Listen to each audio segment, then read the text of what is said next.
Дараагийн мэдээг хүргэе.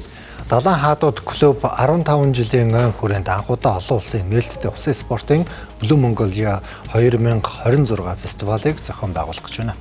Тэмцээнд тамирчдаас гадна энгийн иргэд гэр бүлээрээ уралдаанд хөгжүүн тэмцээнд оролцож цагийг хөгжилтэй өнгөрүүлэх боломжтой.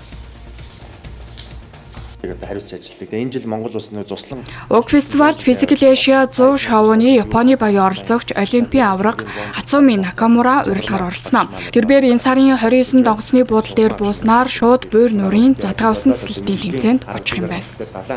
За энэхүү тэмцээн нь одоогийн байдлаар 10 орчим орны 100 орчим тамирчид одоо ирэхээр мэдүүлгээ өгсөн байна. За ингээд энэ 3 өдрийн турш за одоо яг зохион байгуулалтынхаа хөтөлбөр төлөвөө бид нар гаргаж байна. За 3U 2U гэдэг дээр ямар ч улс одоо Дорнод аймгийн Бойр нууран дээр ингээд зохион байгуулна. За энэ тэмцээн маань болохоор 14-өөс одоо 75-аас дээш насныхны одоо өсвөр үе болон ахмад одоо насан туршийн гэсэн ангиллаар зохион байгуулагдана. За ингээд одоо задгаа усан цэцлэлтийн тэмцээнийг зохион байгуулах стандарт дүрмийн дагуу одоо эх орондоо анхудаа энэхүү тэмцээнийг одоо мэргэжлийн байгууллагуудтай хамтарч зохион байгуулах гэж байна. Blue Mongolia Буйр 2026 Kings of 15 нь зөвхөн спортын тэмцээн биш юм аа.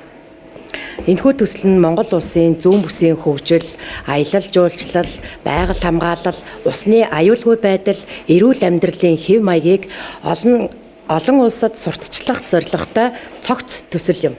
Blue Mongolia буйр фестивалийн үеэр усан цэцлэлтийн олон улсын нээлттэй тэмцээн, гэр бүлийн хөгжөөнд нугас уралдаан, бич фестивал, оройн концерт, DJ шоу, галчуу болон үндэсний урлагийн тоглолт, байгаль орчныг хамгаалах аян зэрэг олон нийтийн үйл ажиллагаа болох байна. Болоод одоо дотоод аялал жуулчлалыг одоо зүүн бүс рүү